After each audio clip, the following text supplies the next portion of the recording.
Hey, hello, my Redskins fans. Welcome back once again, my fellow feathered tribesmen, into this channel where we discuss everything Washington Redskins.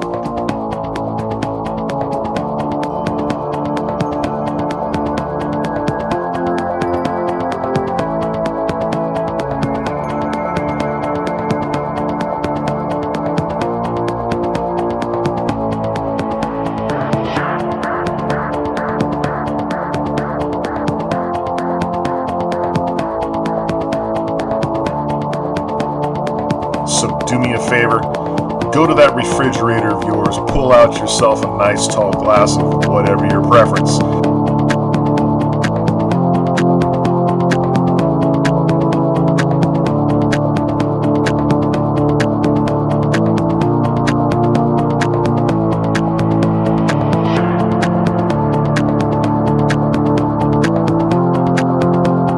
Sit back, kick your feet up, and let me take the helm for just a little while.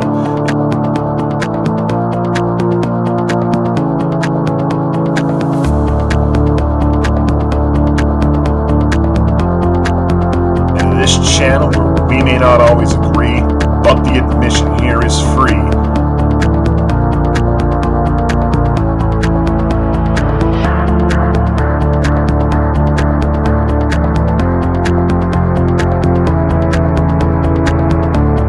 I am your West Coast host, Burgundy Fly Guy, and this is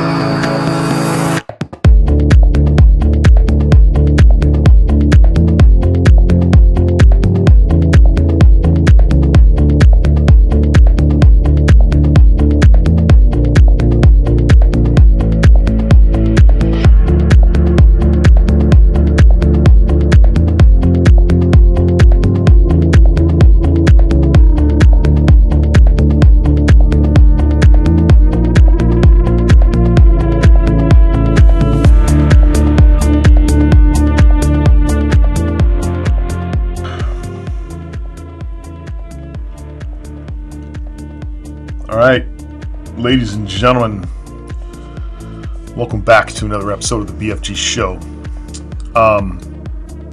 Big news going on in the land of the Washington Redskins. I work night shifts, man, I work graveyard shifts, so I was on par with pretty much getting up and getting ready to go to work when all of this crap broke down last night. I really wanted to get on and do a video because I pretty much already had my ideas already mapped out, but I had to wait for a while in order to come back in and gather my thoughts and put together this video. First and foremost, I want to apologize. I haven't really been posting any videos as of late. I have been sick. This flu hit me like a freight train, and I've been out of commission, and I still have, to this day right now, I still have this congestion in my chest. I'm still coughing crap up, and I really shouldn't be filming videos, but you can't let this one go by. This is big, so you'll have to bear with me, as I'm probably going to be hacking up my lungs here later on, but just excuse that. By now everybody knows what happened. By the time I found out, I was already in text messages with several different people. Some of you are already probably watching this video and have been waiting for my reaction all night. For the rest of you, I want to thank you for coming on to the show. All kinds of different mixed emotions. This is a milestone. It's a milestone because it's an end of an era and the start of another. First and foremost, the one thing I definitely want to address, and the one thing that I want to get off my chest, and the one thing that I want to say, is I want to congratulate Kirk Cousins. And I want to thank him for probably one of the worst NFL experiences for the success that he has endured in the NFL that anybody could have ever endured, being a professional football player at this level. And he has been nothing but professional since the day he was drafted. This could have went down way worse, and any other quarterback put in his position to endure what it was that he has endured, it would not have gone down as well, because not very many people would have put up with this crap. I wouldn't have put up with this crap. Most people wouldn't have put up with this crap. You can't put Baker Mayfield through this crap and expect him not to say something or do something that would be rash and irrational, or something that would make the headlines on ESPN or SportsCenter, First Take, pick your poison. My message to Kirk Cousins, honestly, buddy, you couldn't be in a better situation right now. You really couldn't. You've been in a really good situation. Unfortunately, you've been associated and linked to a team that has never fully appreciated you. And now you're pretty much out from underneath that. You're not technically out from underneath it, but you're out from underneath it. You still got another, 14, 15 days here. You were drafted by a coach that saw something in you. You were not drafted by a team that saw something in you. And there's a huge difference as far as that statement is concerned. There was pretty much a team full of people that kind of saw something in you, saw something that they wanted to add to this franchise. You played second fiddle to an unproven diva and superstar, and yet you didn't bitch.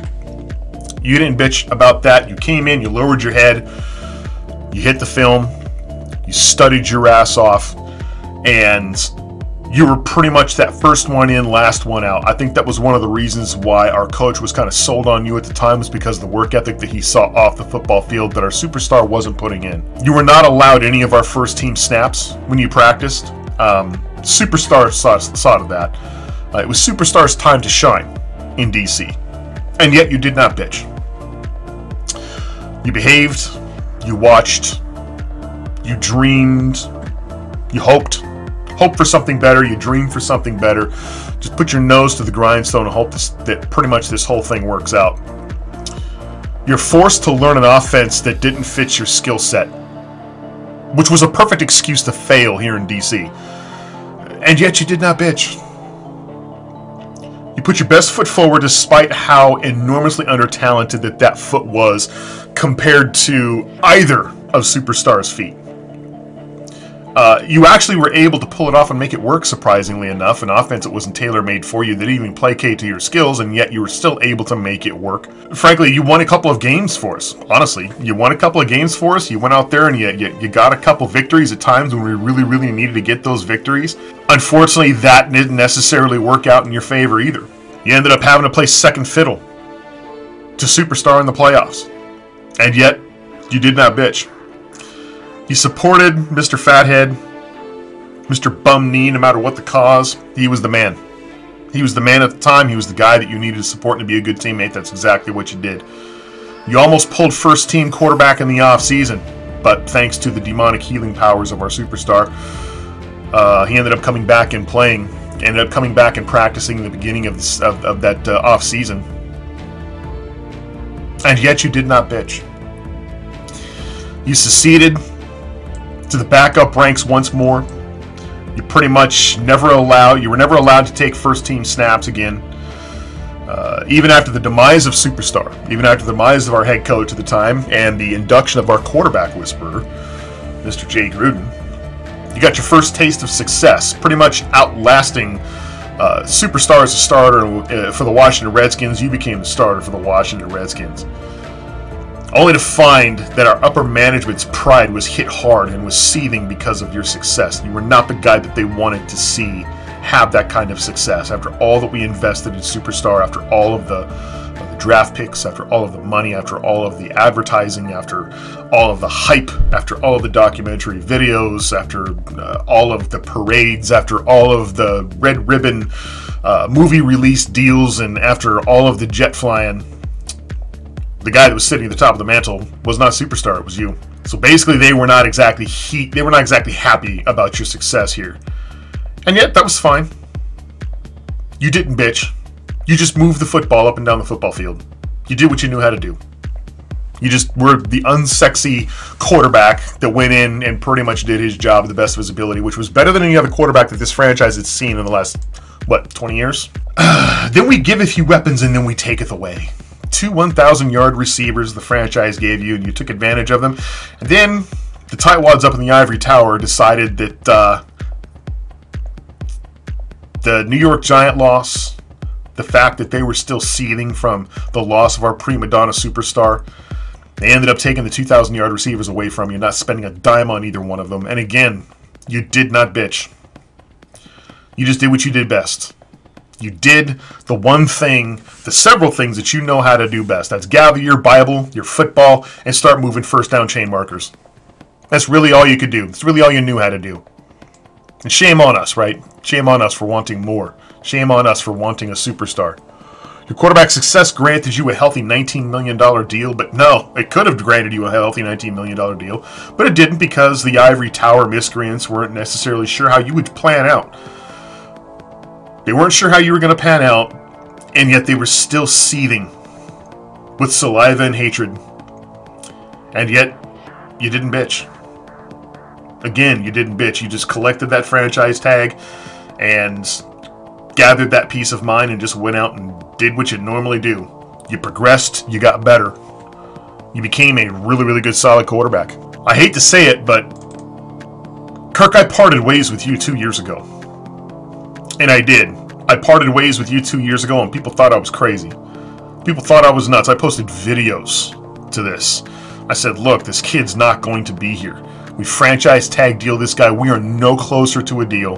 We ended up franchise tagging him without even negotiating with his agent, for crying out loud. Franchise tagging him for the first of 2 different occasions. By the end of that second occasion in 2016, I said 2016 was it for me. On Kirk Cousins, the Kirk Cousins deal, I said, beginning of 2017, Kirk will not be back. And everybody thought I was crazy. Everybody thought I was nuts. Hashtag pay the man. Hashtag pay the man his money. I saw that, I don't know how many of you guys I saw that from. Tons and tons of people. Facebook, YouTube, television. They've got to come to a long-term deal. They've got to pay the man his money. I was one of the only ones raising my hand saying, no, you don't have to pay him his money. In fact, you shouldn't. It doesn't necessarily make sense considering the amount of money that we have pushed him into a corner on. We negotiated ourselves way out of this before 2016, and 2016 solidified we don't know what the hell we are doing. We are the dumbest franchise. I take that back. We are the 31st dumbest franchise in the face of the earth. The 31st dumbest. There is a reason why we have a history of stupid quarterbacks in this organization for the last 20 years. There's a reason. It has been preached and practiced and believed in. I don't see any reason as to why we should break precedent now. You bring in Alex Smith, you guys honestly think that's going to work? Oh, more on that later. But people thought I was crazy. I posted videos, I said, look, this kid will not be back, you can mark my words. We did not properly evaluate the talent of Kirk Cousins as he was maturating within our very own halls. We are the ones that have access to all the practice film. We are the one that have access to all the surveillance footage where he's busting his ass reading coverages. We are the one that knows exactly what that kid does in his off time, whether it's spent in the weight room, whether it's spent with the organization or with his family. He just got done having a baby, putting up roots here in D.C., and yet we still can't figure out whether this guy is going to make it or not, and you know that because there was very little to no negotiating. We didn't even kick the tires on this kid. We didn't kick the tires on a lot of people. I don't know who it is that's in charge of negotiating deals. We all know who it is, but you are the dumbest person on the face of the earth when it comes to negotiating contracts. You cannot negotiate a contract if there is no dialogue. So you must be sitting in the ivory tower in Washington D.C. using sign language, or you're using smoke signals. Whatever it is you're doing, it's out of date, it's dumb, and nobody can understand what it is you're saying because you're talking to yourself. Everybody outside of those walls can't hear you. You're not negotiating with anybody. You're talking to yourselves. And if that's intentional, then that makes you about the 31st dumbest franchise in the face of the earth when it comes to negotiating quarterback deals, when it comes to evaluating your own talent and using that talent to build a successful franchise. You don't wait until after that talent's matured and then pay top dollar for it. That's not how you build a winning franchise, man. All these other teams can figure it out. Why can't we figure it out? We're never going to. You need to come to that realization, Redskin fans. We're never going to. And it's not just Bruce Allen. Okay? Don't get it twisted. It's not just Bruce Allen. I'm going to set you guys straight on a lot of things in this video. But you guys need to let that sink in. We could not properly evaluate the hardest position to evaluate in football. The hardest position to fill. It landed right in our laps. A 4th round draft selection became a franchise quarterback for this franchise. And we screwed it up. How can you say that without crying? How can you say that without being so pissed? How can you say that? I don't understand it. As soon as I caught wind of it, 2016, I knew that was it. We were done. We were cooked. We've been cooked for 2 years. We'll be cooked in 2018 too. You take a look at this quarterback history and you let this guy walk, the best quarterback that we've had in 20 years, you let him walk for a compensatory third-round pick in 2019 because you can't evaluate your own talent. You can't negotiate with players or agents to save your life, along with having a proven track record of not being able to cultivate these players for the last, 30 years or so. I want to say, Kirk Cousins, my friend, I am a fan. I am. I'm a huge fan. I'm a huge fan of yours. I like what it is that you do. I like what it is that you're about. I always have. And I've said this before. I've said this once before, and I haven't said it too many times because, frankly, it makes me sick to my stomach to say it. But you're better than us. Your character, your position as a man, your position as a leader on a football franchise, it doesn't belong here. We don't cultivate those types of players. Those are not the types of people that we want here. We want sexy people here. We want louder, larger than life individuals here. We want people who are going to make commercials. We want people who are going to sell season tickets with their swagger. That's what we want, because we're so good at doing it. You can't do it here. So what we're going to see is we're going to see Kirk Cousins go to another football team. And I can tell you right now, a lot of us have pretty much predicted that he's probably going to end up on the Denver Broncos. Now think about him playing on that football team with that defense. They shore up a couple holes on offense and give him a couple weapons. That's a whole new team. That's a playoff contending team. All they needed was a major piece to fill, and they've got it. They've got it. They were willing to spend top dollar. And we've been saying it. I've been saying it since the beginning. There are teams out there. I was not willing to pay Kirk Cousins what he was worth, but there were other teams out there that were willing to pay. There are other teams that are out there willing to pay. You're going to be seeing some of them negotiating for his contract whenever that franchise deal becomes lifted, whenever it becomes eligible to sign players. You're going to be seeing a fight for that kid, and I have a feeling he's going to end up going to Denver. I really do. And he's probably going to go for $28 million. We could have had him at 19. We could have had him at 19. 28. Franchise tag would have been 32. $32 million a year. Why not? We got all the money in the world. There's no salary cap that exists in Washington. We proved that in 2012. League ended up fining us for it. There's no such thing. We're above the law. We don't answer to anybody. Go ahead and dock us, Roger Goodell. We're still better than everybody else. We still know what it is that we're doing. We still keep our inept, retarded, and stupid presidents here that break the law, break the rules, and can't do their goddamn job. Still here. Hashtag fire Bruce Allen. I wouldn't stop there personally. But I said it before and I'll say it again. We will not win a Super Bowl as long as Daniel Snyder is our owner. And this right here is just another feather in that cap. I'll take that feather and I'll put it right in my cap along with all the other ones that I've been mentioning for the last 2 years. So we take a look at this deal. Kirk Cousins will be on our books. We end up getting a compensatory pick, third-round draft selection. We will be without a third-round draft selection this year. We won't get that third-round pick until 2019. So this year, third round, you may as well kick back, relax, grab a nice cold beverage or whatever your preference, because you don't have a third-round pick. God only knows what we could have got for that third-round pick, but the Alex Smith deal. Alex Smith comes to the Washington Redskins. We end up trading a third-round draft selection out of this draft. And our cornerback, Kendall Fuller. Alex Smith gets $94 million extension over 4 years and a $71 million guarantee. $71 million guarantee, that doesn't surprise me. It hits and it hurts, but it does not surprise me. I am telling you, Kirk Cousins would have not taken a $70 million deal. I think he was offered a $70 million deal. I could be wrong. Said no. Alex Smith comes in at 23.5 per. Do this for a quarterback that's really not that much better than Kirk Cousins. Okay. Yet again, we have a hole at corner. We just gave away the best slot corner that this team has seen in a very long time. Fabian Moreau and Quentin Dunbar are pretty much going to be in to fill that role. Do you guys remember Fabian Moreau and Quentin Dunbar rotating in at that slot receiver position?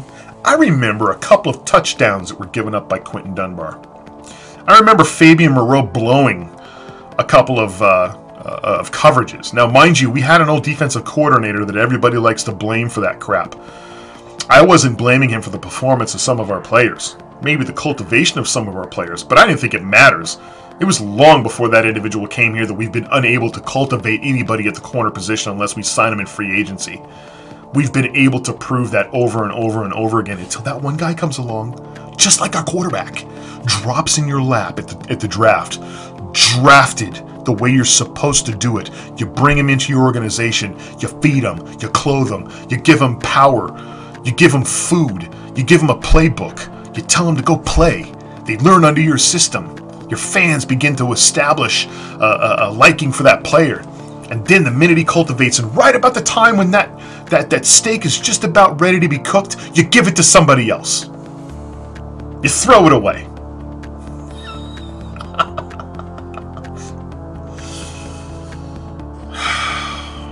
Fight for old DC, guys. Send them somewhere else. Fabian Moreau and Quentin Dunbar cannot play slot receiver. And for that matter, neither can Bashaud Breeland. We were desperate when you threw Kendall Fuller in that spot, but Kendall Fuller had a tremendous amount of upside. It was a question as to whether it was actually going to happen here or somewhere else. I recall being wrong about Kendall Fuller because I said Kendall Fuller was going to maturate in another franchise. He actually started doing really, really well. His 2017 season, he was awesome. We took a look at Kendall Fuller halfway through the season and said, it's about time. It's about time. We finally have that slot corner that we've been looking for. The guy with tremendous upside. And we ship him. We ship him.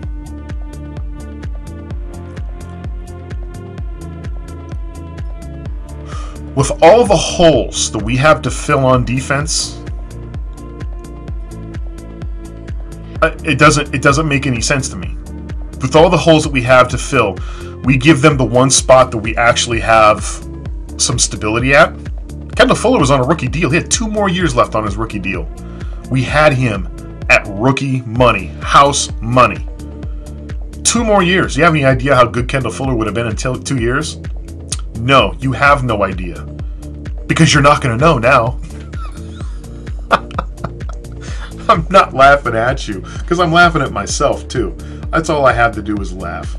That's all I have left to do is laugh. This is funny to me. Zach Brown may be gone. For those of you that say that we need to go out and sign Zach Brown, I am not on board with signing Zach Brown given certain circumstances. Zach Brown wants big boy money. He had a huge year last year. He wants to be the highest paid inside linebacker in the game. If that's what he wants, if he wants to test free agency to drive his price up, I say good riddance. See ya. There's plenty of inside linebackers in this draft that I got my eye on that could do this job, and in another 2 or 3 years would probably be a little bit better than him. He'd definitely be older. That's after he makes his money, and God bless him for wanting to go out and make his money, but that doesn't mean I necessarily have to pay it. One of the things that I've been hearing a lot of is now we can build, now that we have signed Alex Smith, now we can build this team around him. Now we can build this team. Now we can finally build this team around Alex Smith. I heard it a lot last night. I heard it a lot. I saw it a lot. What the hell are you guys talking about? What are you talking about? Can somebody please explain it to me? Explain it to me in small words because I'm having a hard time grasping with this one. Now we can build a team around Alex Smith. Let me read something for you, ladies and gentlemen. Let me read something for you, because this is where I draw a massive confusion. Heath Schuler, Gus Frerotte, Trent Green, Brad Johnson, Tony Banks. I gotta read this. Jeff George, Danny Werfel, Patrick Ramsey, Shane Matthews, Mark Brunell, Jason Campbell, Rex Grossman, Donovan McNabb. Andy Reid and the Philadelphia Eagles. John Beck. Robert Griffin III. Kirk Cousins. Colt McCoy.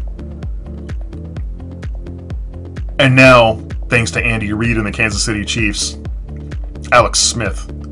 At what point since 1993 were you waiting to spring your trap and put talent around this quarterback?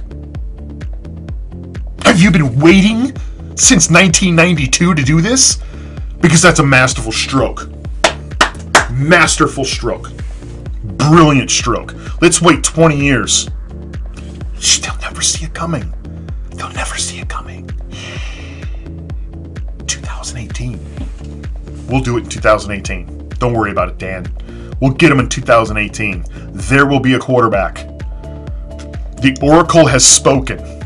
In 2018, a man will rise from the ashes of the city in Kansas to come to your humble abode and to drive you to prominence. You have to give him the weapons. You have to go give him the weapons.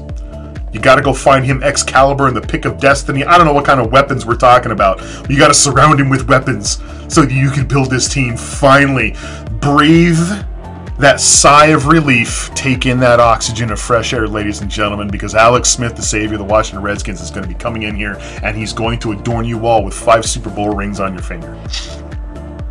We are finally at the tail end, and that prophecy will come true. We can finally build this team around Alex Smith. Get the hell out of here. You got to be blind, deaf, and dumb to think that that's going to happen, because I haven't seen it yet. I haven't seen it yet.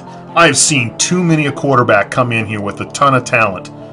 Jason Campbell's a prime example. Kid that comes out of college was actually a really, really good quarterback. Got his face caved in.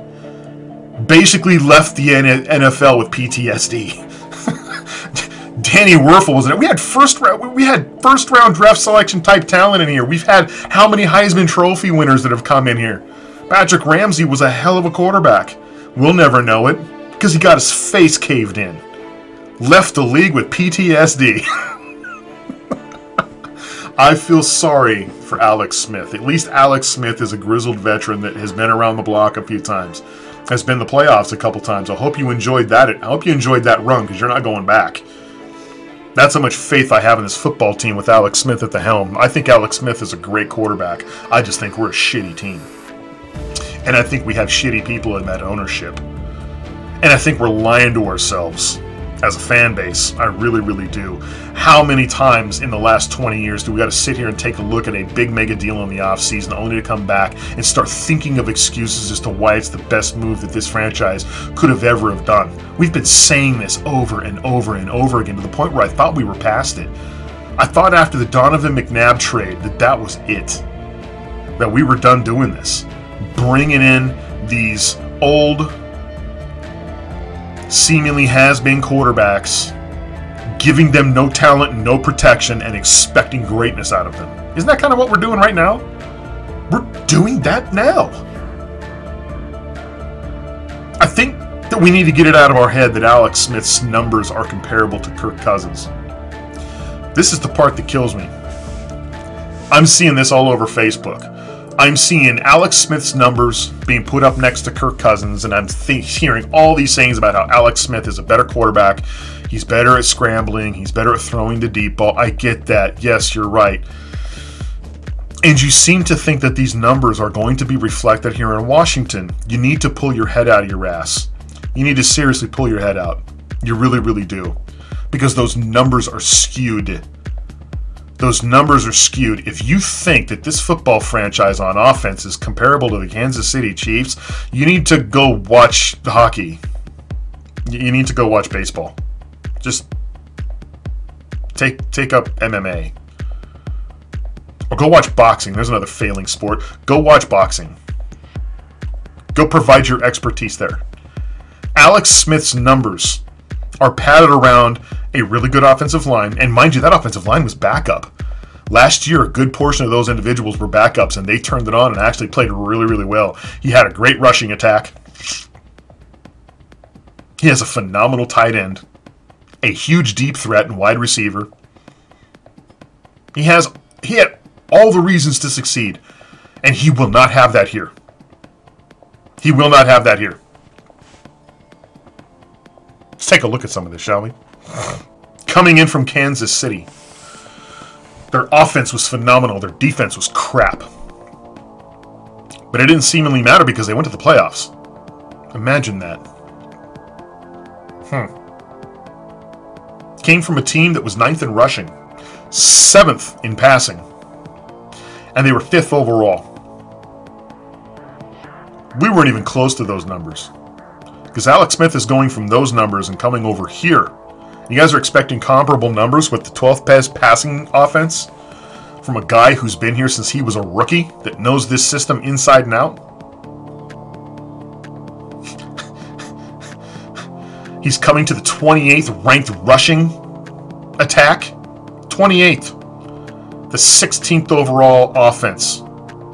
And it doesn't stop there. Last year we were 9th against the pass. Not bad.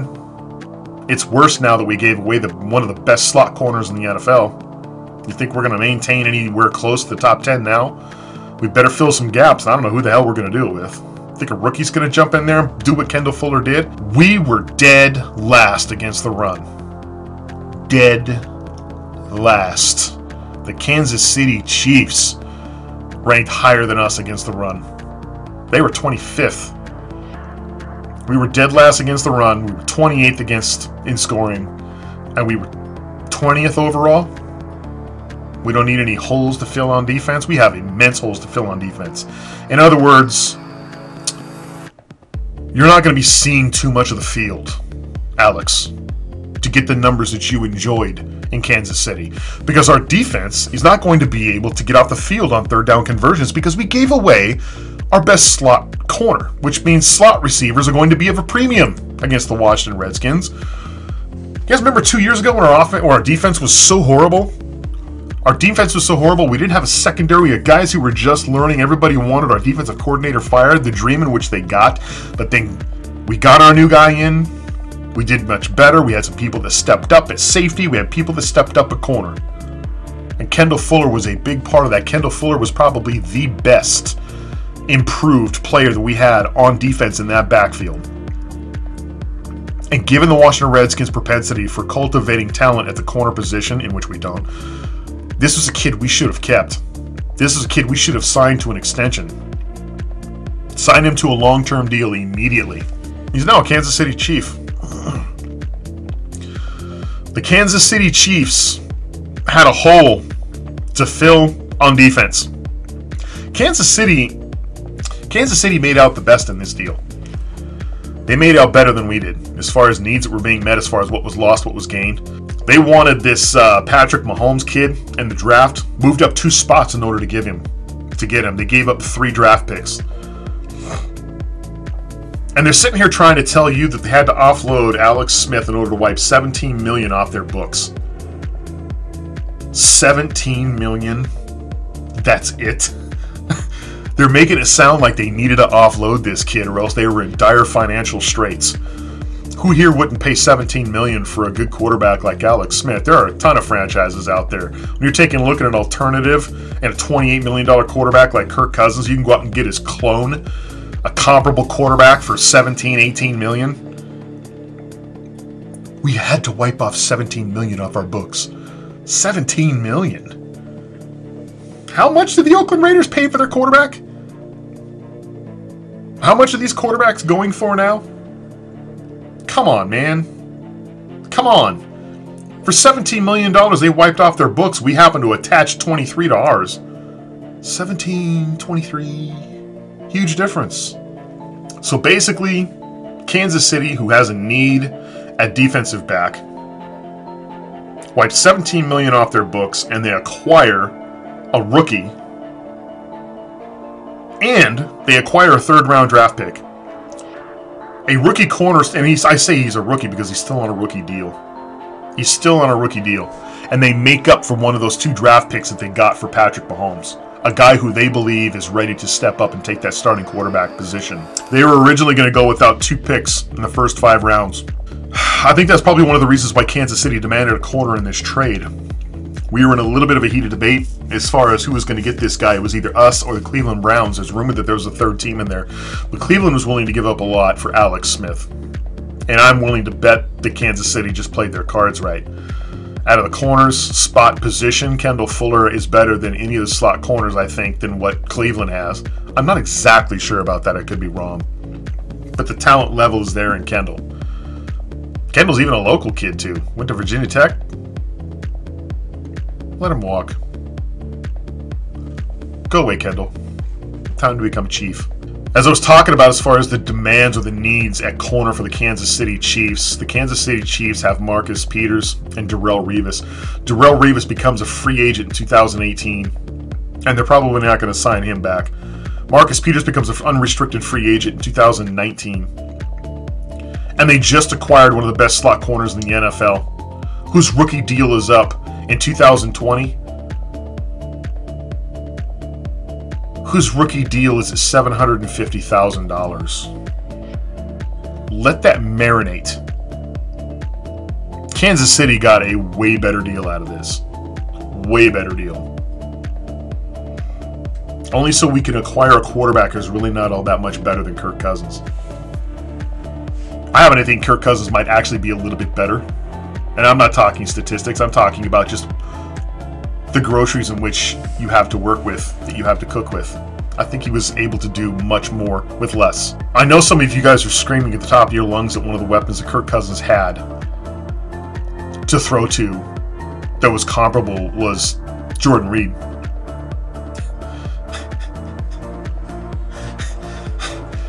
I think that Jordan Reed is more talented than Travis Kelce. I honestly do. But as the third Karate Kid movie taught me, if a man can't breathe, he can't fight. If a man can't see, he can't fight. If a player's not on the football field, if he can't play, he doesn't count. It doesn't count. Let's take a look at games played by Jordan Reed, shall we? Let's go jump right on down into history and let's take a look at games played. 2013, Jordan Reed played 9 games. 2014, he played 11. 2015, he played 14. 2015, he played 14. 2016, he played 12. And then last season, a whopping 6 games. Shall we take a look at what Travis Kelce? How many games did Travis Kelce play? Are they comparable? Are they more? Are they less? Travis Kelce in 2014 played 16 games. That's a full NFL season. 2015, he played a full 16 games. 2016, he played a full 16 games. And 2017, he played 17 games. You getting the difference here, Redskin fans? One plays. The other one doesn't. So regardless of talent, there's a bit of fantasy that goes into our comp when it comes to Reed and Kelce. You can't be better if you're not playing. It's like Robert Griffin III, taking mental snaps in his mind. We're taking mental snaps with Jordan Reed. The injury-prone guy who we actually have an out clause that we probably won't exercise. I don't even know if we can necessarily afford to do the out clause now. My point is that Alex Smith's numbers are fueled by an offensive attack, by a team, by the way, and a coach that beat us this year, that has proven playoff caliber coaching, playoff caliber team. And he's coming here. The things that we're striving for, the things that we've been striving for the last 20 frickin' years. We obviously weren't going to slap him with another franchise tag at the tune of $32 million. We weren't going to pay him $28 million. I do believe he turned down a $23 million contract. Didn't we offer him $23 million for like $70 and he turned it down? I could be wrong. I'm not sure on that. That happened I want to say it was a couple months ago that we offered that to him. The one time we negotiated with his agent, and Kirk said no.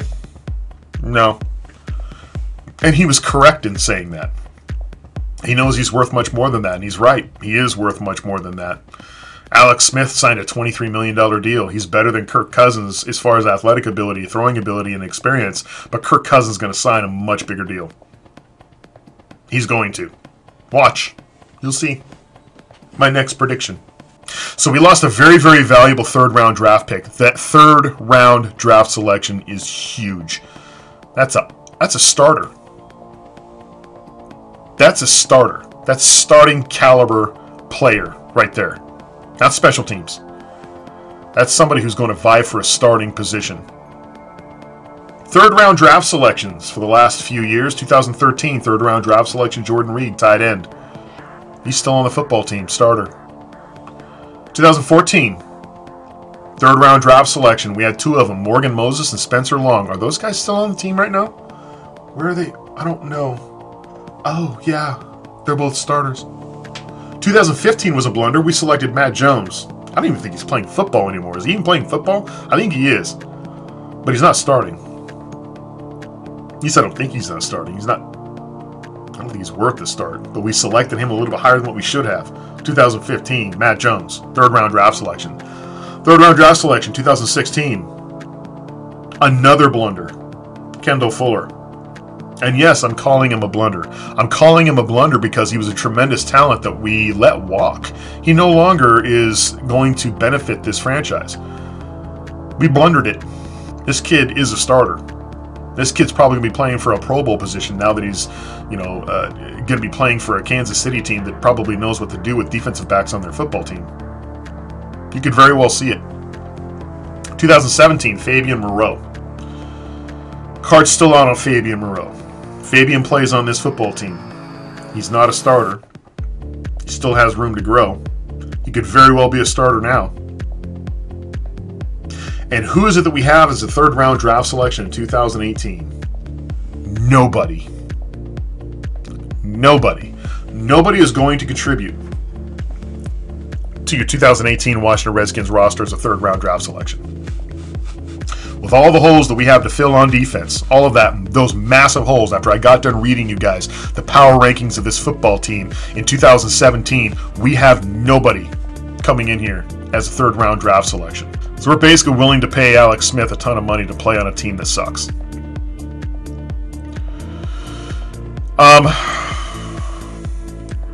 One of the last things that I want to bring up before I end up calling this, the hashtag Fire Bruce Allen. Bruce Allen has taken a ton of flack right now, and a lot of it is deserved. A lot of it is deserved. I am not a Bruce Allen fan. I don't understand how it is that Bruce Allen still has a job. I don't even know what his job is. All I know is the things that a president is supposed to do, he has not necessarily accomplished, and why he's still here, I don't get it. He is a cheap, he's a cheap bastard is what he is. Where's my stadium deal? Who's fighting this name debate? Have you guys seen what's going on with the Atlanta Braves? If his approach to that is to remain silent, which we've been saying for years, then yeah, I'd say you're doing a good job at that, but we both know he's not smart enough to figure that one out. It's just by default because we've been trying to handle this Kirk Cousins and Alex Smith trade. There's a lot of things that a team president is supposed to do. Instead, he's thrown his hat into talent evaluation and negotiation, and I haven't seen a whole lot of success at either. But there's a lot of people out there that want to think that Bruce Allen is spearheading this whole goddamn thing. Don't get it twisted, people. I feel that Bruce Allen is probably the one individual in dealing with the Cleveland Browns that threw Kendall Fuller in this deal.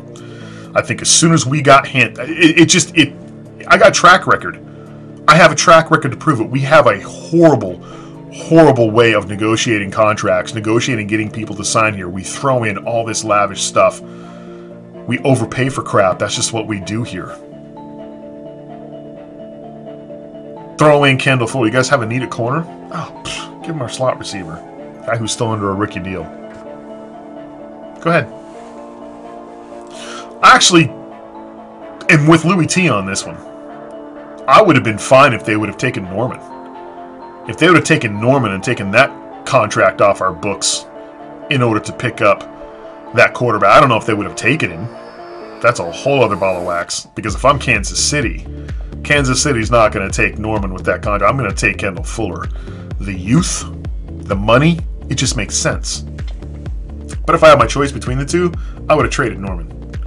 Norman would have been out the door. And I would have had to have gone to the draft or free agency to find somebody to fill that other corner. I'm fine with that. It's that slot corner position that is one of the hardest positions right now to find. Slot receiver, man. Slot receiver is one of the big third down positions. Anybody heard of Amendola for New England? Does he play split end? I don't think that Bruce Allen is a big force behind this trade. I think a lot of this is on Jay Gruden. I think Jay Gruden's behind this whole thing. And I think that we're just directing Bruce Allen to the best wishes of our head coach. I put more of this on Jay Gruden. For those of you that want to sit out there and wave and shake your stick and point your finger at our president, I'm going to go the other direction. I'm looking at you, Jay Gruden. I know Jay Gruden is about 90% of the reason why this trade deal went down. Think about it. There are things that this quarterback needed to do that you were not necessarily happy that he wasn't doing. There were things that he needed to do that he wasn't willing to, and I don't blame Kirk Cousins for not doing them. I got a big contract here I got to think about. Either you're going to franchise tag me or I'm going to get a $28 million deal from somebody else. I'm not going to sit here and take pop shots down the field for the hell of it. I'm going to play smart football. I'm going to get completions and move chains. I'm not going to take chances and throw picks. That's going to affect my bottom line. Jay had a hard time figuring that out. For somebody that kind of knew he wasn't going to be here, I'm surprised he still wanted him to do it. But I think Jay was behind it. Jay's got a couple years left on his contract. And for those of you that think he's safe because he's got a couple years and we shouldn't worry about that, think again. You need to go back in your Redskins history, my friend. How many coaches have we ousted out of here that we still owe money to? It happens all the time here. All the time. Do you honestly think that Mike Shanahan left this organization crying, shuffling his feet, moaning and sobbing and carrying on like a damn kid because he didn't want to lose his job? Hell no. He hopped, skipped, and jumped and cheered his happy ass out of here. He had his bags packed in 2011. He was pump fisting it. Deuces, bitch. Pay me my money. 2 more years. Ironclad contract. Ironclad. I'm going to go sit on a beach. And I'm going to be making money off the interest of the money that you owe me. Living like a king. He was happier than hell. I see him right now on ESPN and he's got a big ass smile on his face. And I know half that smile on his face is for the 1 year that we still owe him money, and the other half of that smile is for the other half of the other year that we owe him money. I think Jay Gruden knows. And there were rumors that Jay Gruden was going to be out. There were rumors that Jay Gruden was going to be on the hot seat this last season. When we were looking at the halfway marker and all the injuries that we had sustained, and all of a sudden we started racking up losses, people like, I don't know, Jay Gruden could be on the hot seat. We were hearing it from everybody. Every corner of the Washington Redskins reporting, lexicon was saying he could very well be in the hot seat. If he doesn't turn this around by the end of the season, we could be talking about a new coach in Washington, even though he's got 2 years left on his deal. There are rumors that he was on the hot seat.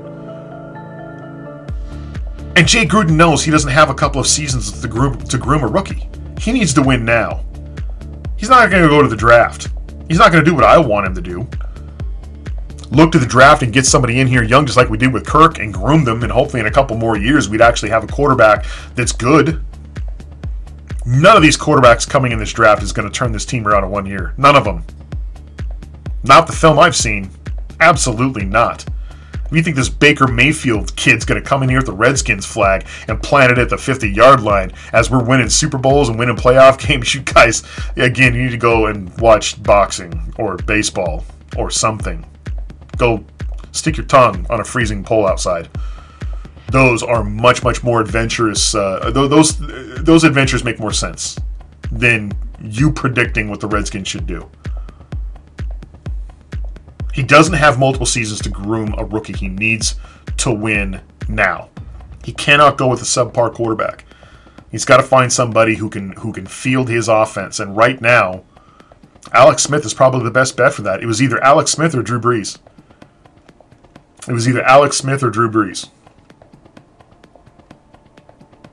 If I am president of this football team, if I am general manager of this football team, I know that Alex Smith is only a temporary 4-year fix for this football team, if that.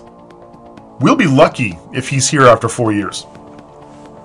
I wouldn't be shocked if he was gone after 2 or 3.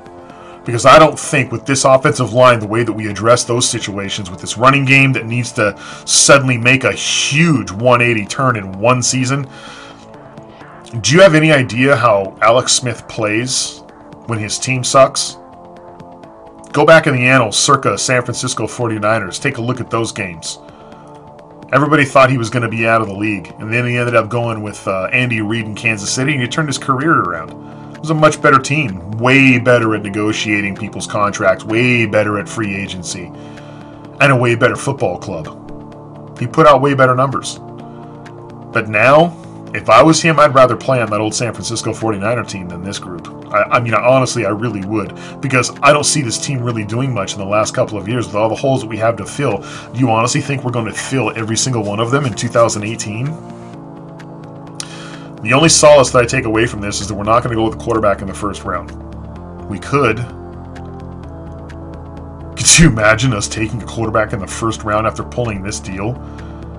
Wow. That... I can't even tell you the hell that you would have to go through as a Redskins fan to put up with that. I am going to be looking at Alex Smith taking the next couple of years at the helm, taking all those hits, taking all that blame. But on the back end, I'm doing everything in my power as a general manager, everything in Daniel Snyder's wallet to hire as many people possible. I would buy the lease on a warehouse and outfit that warehouse to the brim with the latest technology. Satellite technology, nanotechnology, drone technology, cell phone hacking technology. I'd bring in the NSA, ex-NSA agents, I'd bring in ex-FBI agents, and I'd drudge up just about every damn college scout I could possibly think of. And I'm building a database, and I'm scouring game film, and I'm sending people out to follow people, see what they do in their off time, check what they do on the internet, check social media, what are they doing in practice, and I want a list of 30 of the potential quarterbacks that are coming up in the next 2 years. I want 30 for 2019, and I want 30 for 2020. And I'm sorry, but nowhere on that list does this kid out of Alabama fit. Because you know that kid's going in the first round when he becomes eligible for the draft. I'm talking about the individuals that you don't necessarily see coming. The people that you can work with. The people who have programs that cater to a pro-style system. That's where I'm looking. I'm building up a database full of quarterbacks. And come 2019, 2020, I'm going to have a list of 10 names. And whichever one at what value that I'm gonna pick him. I'm gonna pick him and I'm gonna roll the dice on him and see what happens. But we won't do that. We won't come anywhere close to that. We won't come anywhere close to that because we don't value quarterback talent with their play on the football field. We value quarterback talent with what they do in college. We value quarterback talent with how they look in the media. We evaluate quarterback talent with how they make our owner look at movie premieres and parades and baby showers and all that crap. In the end, am I happy with this deal? I knew we needed to get a long-term deal done with somebody. I like Alex Smith. It makes sense that he is going to be here working under Jay Gruden. It makes sense under this offensive style. With his talents, with his ability, he can win us games. He's not the most exciting quarterback in the league, guys. He isn't. He's not going to fight for yards like Kirk Cousins did. He isn't. And I realized that some of you guys saw him doing that last year in Kansas City. This isn't Kansas City.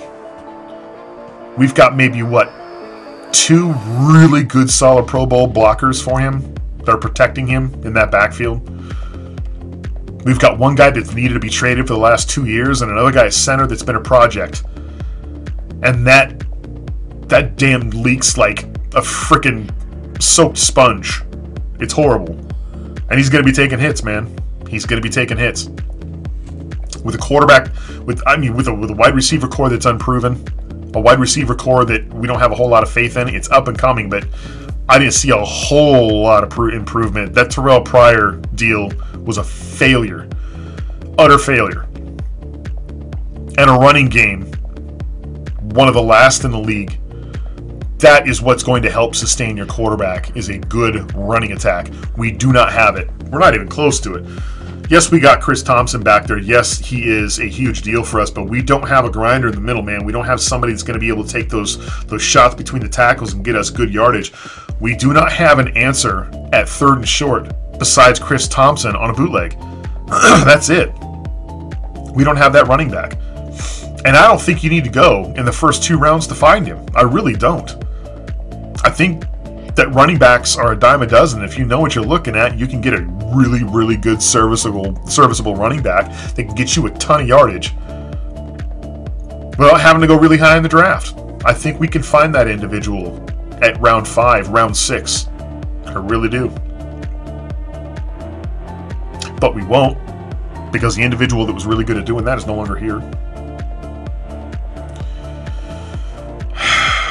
I'm not happy with this trade because I would never have done it for Kendall Fuller.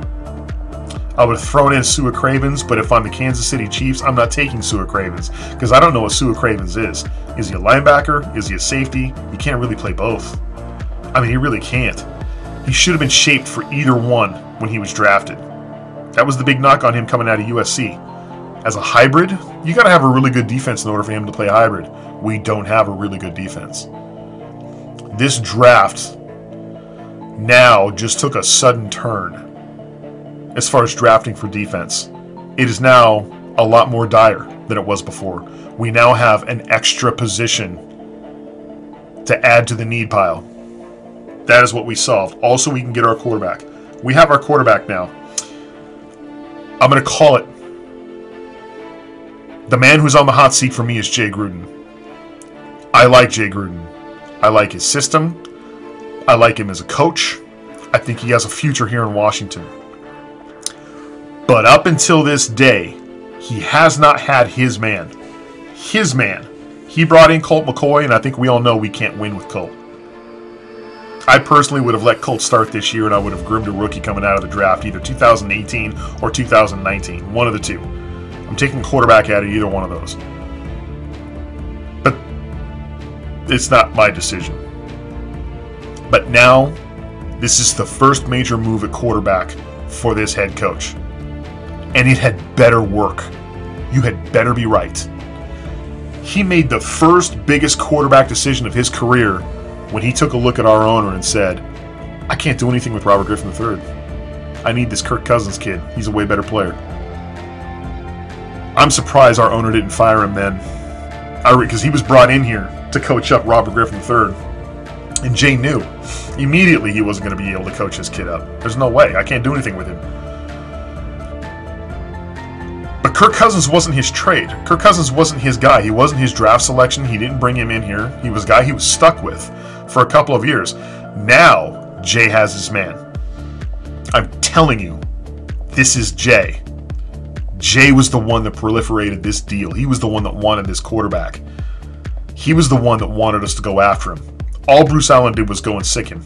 Go get what the coach wants. You want him? Okay, I'll get him for you. That's pretty much what happened. So this is Jay Gruden's decision. This is Jay Gruden's man. And Jay Gruden had better be right. Because coaches don't make it after they leave Washington, D.C. Not after they've been fired. You're not going to have much of a career for long in this league, and that's a track record the Washington Redskins have been able to proliferate for years and years and years. It's one thing this owner is good at, making sure your career is over once you leave here. So this is it, man. You don't have very many lives left. Sooner or later, that luck's going to run out. And I hope it's not now. I hope you're right on him. I hope you're right on Alex Smith, and I hope we're able to plug up that offensive line, and I hope this defense is willing to grow and mature much like in the same trajectory as it did in 2018 or 2017. I hope 2018 we go out and pick up 3-4 really good, stout defensive players. I want a defensive player of that first-round draft selection. We're not going to get one, though. I'm telling you right now, if I can make a prediction right now, guys, I'm willing to bet we don't take a defensive player in the first round. I think we take an offensive player. I think we take an offensive weapon. I think we take an offensive weapon to, again, build this team finally around Alex Smith. We can finally build around him. What do you think they mean by that? We could finally build around him. That tells me first-round draft selection. First-round draft selection, wide receiver, running back. I'm not hot on a first-round draft selection at running back. I'm not. Most of us are singing defensive tackle. I'm singing defensive tackle. I've been watching a ton of game film, collegiate game film, and I've been looking at a lot of defensive tackles. A lot of defensive tackles. Defensive tackles, linebackers, even a little bit of quarterback play. I can stop watching quarterbacks now. Jeez, thank God. I can finally stop watching quarterbacks. Oh. Enough of that. That's going to do it for me, guys. I would have been happy with this trade without Kendall Fuller. No Kendall Fuller, but with Kendall Fuller gone, we screwed up. This is a bad deal. It is. It's not worth the price that we paid for our lack of inability to cultivate both quarterbacks and corners. Two very, very highly skilled positions that you need to win in this league. That's going to do it for me, guys. For all of us fans of the Twin Feather, we ride together. Redskins for life. Peace out. We'll see you next time, if I haven't jumped off a cliff.